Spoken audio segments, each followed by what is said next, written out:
대표 엄수원입니다. 일단 이런 멋진 자리 만들어주시고 이렇게 초대해주셔서 너무 영광이고요. 먼저 아드리엘 아직 잘 모르시는 분들이 더 많으실 것 같아서 간단한 소개 영상 먼저 보여드리겠습니다. How the world does business has changed. All of your customers are within reach, but how are you going to stand out from the crowd? If your company doesn't have an established online presence, driving traffic and making sales can be an uphill struggle.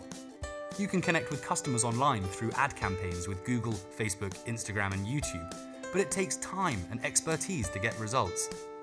Adriel helps you create effective online adverts that deliver your message to the best possible audience. So whatever industry you're in, whether you're launching with a bang or expanding into new markets, there's now a better way. Adriel's AI makes sure your ads are sent to the right people on the right platforms and adapts your campaign as results come back. Adriel is here to improve the performance of your marketing and let you get back to running your company. Sign up for free today and grow your business. 네, 다 완벽하게 알아들으셨죠? 혹시라도 조금이라도 못 알아주셨다면 그거는 여러분의 영어 실력 때문이 아니라 영국 발음이 너무 심해서 네, 그런 거라고 생각해 주시면 될 것 같고요. 보시다시피 지금 영국에 저희가 진출해서 활발하게 활동을 하고 있고 내년에도 글로벌 확장을 위해서 이제 여러 가지 준비들을 하고 있습니다. 저는 두 아이 엄마고요. 2번 창업을 했습니다. 첫째 태호가 태어날 때 제 첫째 회사 솔리드웨어를 매각을 했고 세린이가 제가 뱃속에 만삭으로 갖고 있을 때 아드리엘을 창업을 했습니다. 워킹맘도 뭐 많이 아실 거고 연쇄 창업가도 아실 건데 둘 키우면서 연쇄 창업한 사람은 잘 못 들어보셨을 것 같아요. 네, 그게 바로 저입니다. 네. 솔리드웨어는 머신러닝 기반으로 금융사의 고객 데이터를 분석해서 신용평가 모델을 더 정교하게 만들고 보험사의 인수 모델을 더 정교하게 만들어서 더 많은 사람들이 제대로 된 금융 혜택을 받을 수 있도록 도와준 서비스입니다. 창업한 지 7개월 만에 좀 운 좋게 매각 기회가 있어서 바로 매각을 하게 됐고요. 그 후에 한 2년 반 정도 락업 기간을 가지고 락업 기간 끝나고 나서 오늘 제가 운영하고 있는 이제 아드리엘을 창업하게 됐습니다. 아드리엘도 역시 이제 머신러닝 기술을 기반으로 해서 서비스를 하는 스타트업인데요. 조금 영역을 달리해서 중소상공인 그리고 스타트업들이 굉장히 편리하게 사용할 수 있는 온라인 마케팅 서비스 플랫폼입니다. 2018년도 초에 창업해서 한 1년 반 만에 65억 원 정도 자금을 확보를 했고 아직은 저희 내부적으로는 베타라고 생각을 해서 프로덕트 마켓 핏을 맞춰 나가는 과정이라고 생각을 해서 아직 마케팅을 활발하게 펼치고 있지는 않지만 벌써 21개국에서 한 15,000 기업 정도가 가입을 해주셨고 유료로 광고를 집행하고 계시는 기업이 2,500기업 이상 되십니다. 월 평균 한 30% 정도 입소문으로만 성장을 하고 있습니다. 그래서 내년에 기대를 좀 많이 하고 있고요. 많이 물어보세요. 이제 오늘 세션의 주제이기도 하고 왜 또 창업을 했냐? 첫 번째 회사 매각하고 나서 뭐 금전적으로도 20대는 이제 벌기 힘든 뭐 이제 금전적인 안정을 찾았고 또 애도 둘씩이나 있는데 뭐하러 또 이런 힘든 창업가의 길을 물어보시는데 저한테는 사실 그 질문이 조금 생소합니다. 왜냐하면 저한테는 사실 밥 먹고 물 마시는 것처럼 되게 당연한 거였거든요. 다시 창업하는 게. 일단 보시다시피 저는 어마어마하게 젊고요. 하고 싶은 일도 되게 많고 무엇보다도 아직 스타트업이 뭔지 또 좋은 스타트업이 뭐고 좋은 경영자는 어떤 사람인지에 대한 답을 제 스스로가 못 찾았습니다. 그래서 조금 더 제가 경험을 쌓아서 제가 스스로 학습을 하고 더 많은 챌린지에 부딪히면서 데이터를 쌓음으로써 테스트를 하면서 제가 학습을 하고 테스트를 쌓음으로써 좀 더 제 스스로 이제 경험에 의해서 정말로 내가 만든 어떤 저만의 함수, 스타트업 그리고 좋은 경영자는 무엇인가에 대한 함수를 가지고 싶었는데요. 두 번밖에 창업을 안 했기 때문에 두 번 창업을 했기 때문에 이제 뭐 머신러닝 기반의 뭐 굉장히 복잡한 함수까지는 아니지만 이 정도의 선형 함수를 발견할 수 있었던 것 같습니다. 그래서 저는 오늘 여러분에게 제 두 번의 경험을 통해서 나름대로 제가 얻은 스타트업은 무엇이고 좋은 경영자가 되려면 어떻게 어떤 요소들을 항상 생각하면서 회사를 운영을 해나가야 되는가에 대한 제 경험을 좀 나눠드리려고 합니다. 여러 요소들이 있는데요. 첫 번째 변수 X1 뭘까요? 시장이라고 저는 생각을 합니다. 저는 두 번의 창업 모두 제 남편이자 제가 한 13년 정도 같이 이제 알아온 기간 같은 경우는 되는 저의 동반자인 저희 CTO, 인공지능 이제 머신러닝 기술 분야에서는 굉장히 뛰어난 그 업력을 보유하고 있는 친구인데요.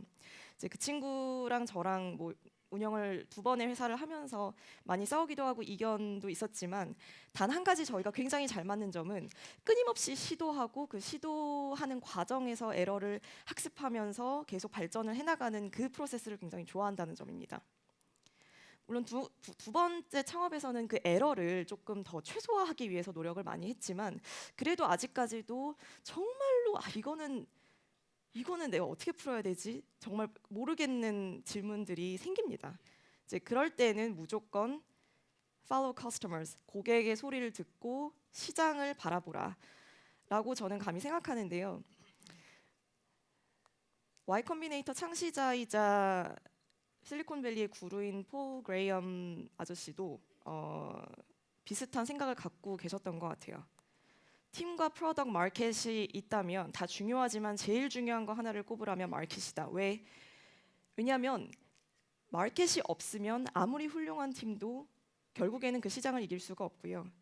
마켓이 존재하면 그 마켓이 존재하면은 어떻게든 저는 이 문장 너무 좋아합니다. The market pulls product out of the startup. 좋은 스타트업이 있으면은 그 스타트업이 지금 뭘 만들고 있든 언젠가는 마켓이 자기네 그 마켓이 원하는 시장이 원하는 무언가를 그 팀으로부터 어떻게든 끌어내는 그럴 때 뭔가 굉장히 어마어마한 일들이 생겨나는 것 같습니다. 조금 더 얘기해 볼까요? 좀 간단히 얘기하면 훌륭한 커다란 시장이 비어있는 시장이 존재를 할 때 다시 하겠습니다. 굉장히 좋은 팀이 별로 좋지 않은 존재하지 않는 시장을 공략하려고 할 때 별로 좋은 일이 일어나지 않습니다. 반대로 별로 좋지 않은 팀이 좋은 마켓을 공략하려고 해도 별반 뭐 좋은 일이 일어나지 않겠죠. 근데 great 팀이 great 마켓을 만나면 something special이 해픈합니다. 그게 바로 오늘날 우리가 알고 있는 여러 가지 제가 굳이 이름을 대지 않아도 여러분 다 알고 계시는 그런 유니콘 기업들의 경우입니다. 그 과정에서 저희를 포함한 이제 초기 기업들 그리고 시리즈 A 성장하는 기업들이 가장 많이 머릿속에서 생각하고 매일 매 순간 고민해야 되는 게 바로 이 프로덕트 마켓 핏이라고 생각을 하는데요. 프로덕트 마켓 핏을 저는 1년 뭐 창업한 순간부터 계속 제 가장 큰 과제로 생각을 하면서 매일매일 프로덕트 마켓 핏이 왠지 잘 안 맞는 것 같을 때도 저는 그걸 느끼고요. 뭔가 잘 맞아 들어가는 것 같을 때도 저는 그걸 느낍니다. 근데 결국에는 이거를 한마디로 얘기를 하면은 You have a product that a lot of people love. 그러니까 정말 단순하게 굉장히 많은 사람들이 좋아하는 것을 넘어서 사랑하는 프로덕트가 나올 때 다른 관점에서 보면은 40% 룰이라는 걸 아시는지 모르겠습니다만 내일 아드리엘이 어떤 일에 의해서 갑자기 사라졌을 때 과연 우리 고객 베이스의 몇 퍼센트가 울어주고 실망해줄 것인가, 강하게 실망해줄 것인가. 이것도 저희 팀에게 저는 매일매일 강조를 해요. 갑자기 내일 우리 없어지고 제가 어떻게 사고가 나서 없어지고 뭐 회사가 날아가면은 과연 우리 고객 중에 몇 명이나 실망할까. 저는 뭐 특정 기업 이름은 밝히지 않겠지만 이제 로켓 뭐 이렇게 해주시는 제가 애기 엄마기 때문에 굉장히 자주 이용하거든요. 내일 갑자기 그 서비스 없어지면 저는 힘들 것 같아요, 삶이. 그래서 그런 관점에서 봤을 때 과연 나는 프로덕트 마켓 핏을 달성했는가? 2015년도에 제가 솔리드웨어를 했을 때에는 일단 솔리드웨어는 굉장히 퓨어 B2B 엔터프라이즈 솔루션이었어요. 프로덕트 하나, 솔루션 하나, 프로젝트 하나 할 때마다 이제 몇 억 이상의 단가를 가진 이제 전형적인 금융사 대상의 B2B 스타트업이었는데 아무래도 쇼테일 B2B 특성상 몇몇 고객들의 피드백을 굉장히 많이 받아서 이제 프로덕트를 계속 좀 그 고객에 맞게 그 고객 하나에게만 맞게 이렇게 맞춰가는 게 있었고 그리고 아무래도 시장 초기였기 때문에 그러니까 머신러닝을 가지고 금융 데이터를 분석한다는 게 그 당시엔 굉장히 생소했었거든요. 그래서 그런 새로운 프로덕트를 가지고 그 프로덕트에 대해서 잘 모르는 시장에 이거를 내놨어야 됐기 때문에 좀 더 프로덕트 관점으로 접근을 했던 것 같습니다. 시장이 정말로 장기적으로 뭘 원하고 있고 어떤 게 비어 있는지를 보기보다는 조금 더 내 기술, 머신러닝 기술로 뭐 할 수 있지?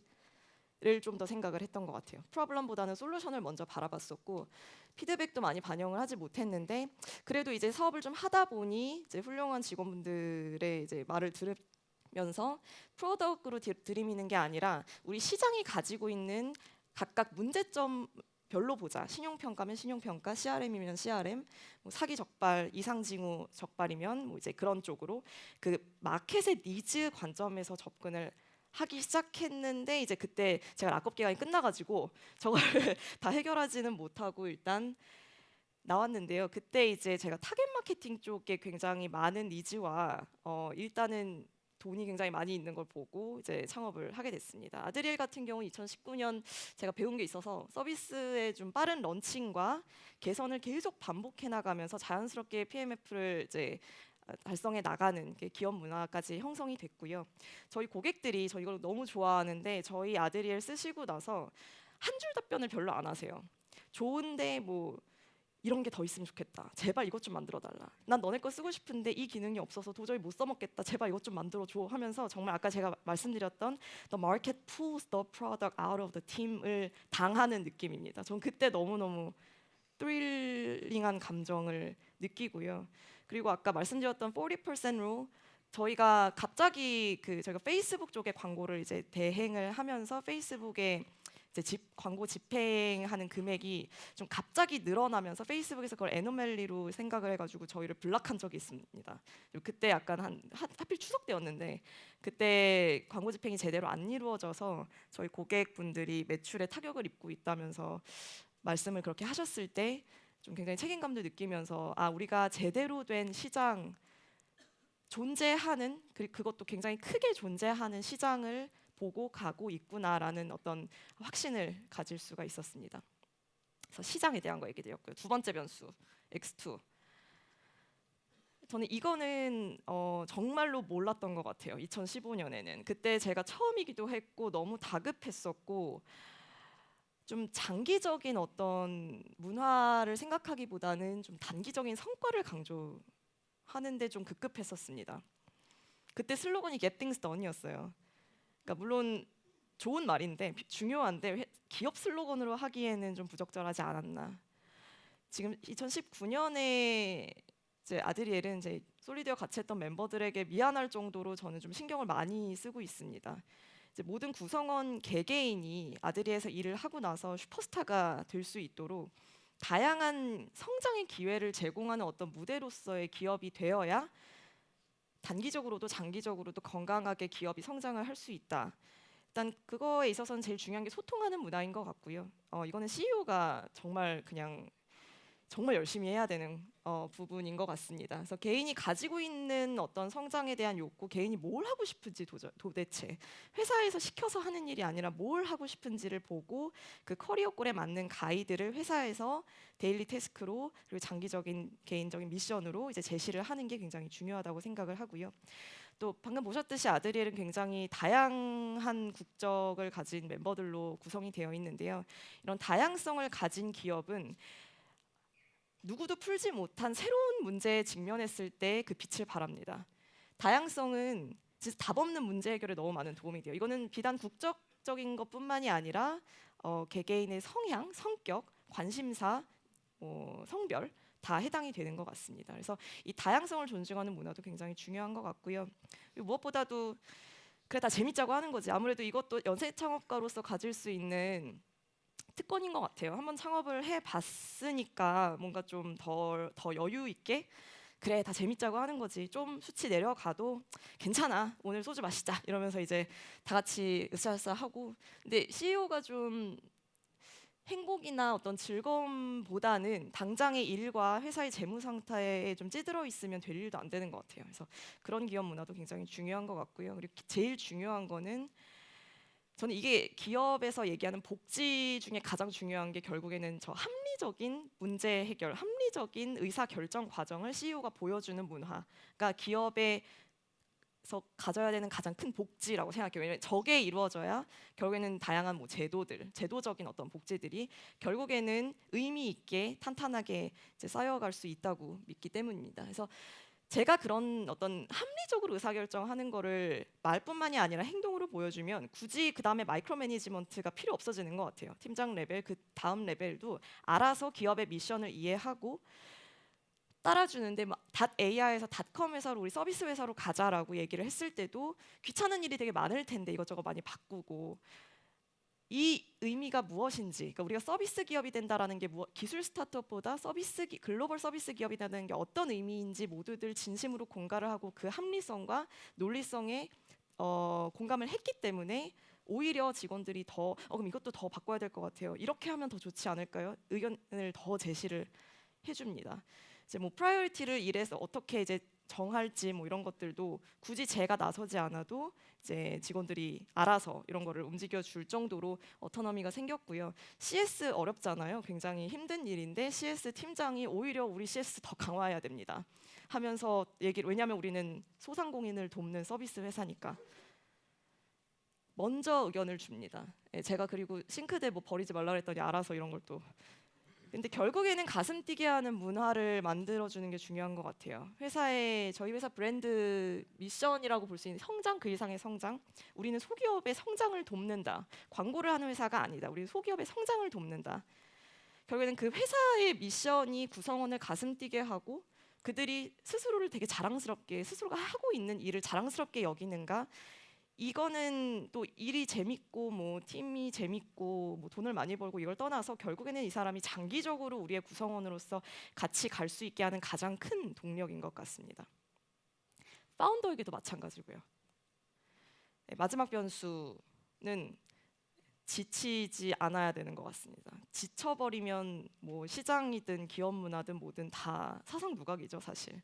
그래서 저는 아드리엘 같은 경우는 계속 좀 순간순간을 즐기고 순간순간을 이제 뭐 작든 크든 마일스톤을 달성하면은 셀레브레이션도 꼭 하고 칭찬하고 그런 순간을 즐기면서 앞만 보는 게 아니라 그 순간순간이 정말 중요하다라는 거를 강조를 하면서 그렇게 저 스스로도 그걸 즐기고 운영을 하고 있고요. 그게 이제 제가 인간으로서 이제 한 인간으로서 지치지 않는 어떤 동력이 될 수 있었던 것 같습니다. 그래서 좀 지칠 것 같다 싶을 때 회사도 좀 옮기고 여러 가지. 그러니까 결국에는 애를 키울 때도 그리고 회사를 뭐 한 번이든 두 번이든 창업을 해서 운영을 할 때도 제일 중요한 거는 그냥 그 순간을 즐기고 그 순간에 나는 너무 잘 하고 있고 그렇기 때문에 난 더 나은 내일을 위해서 더 내일의 순간을 위해서 더 열심히 살 거야라는 그런 거를 매일매일 다짐할 수 있는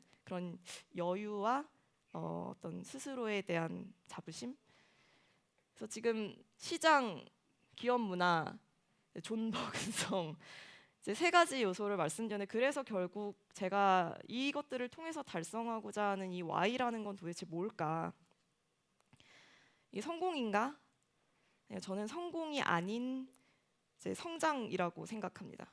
스타트업은 성장이라고 생각하고요. 그렇기 때문에 저는 오늘도 내일도 성공했다고 안주하지 않고 그리고 성공만을 바라보며 달려가지도 않는 이제 성장을 추구하는 CEO가 되겠습니다. 들어주셔서 감사합니다.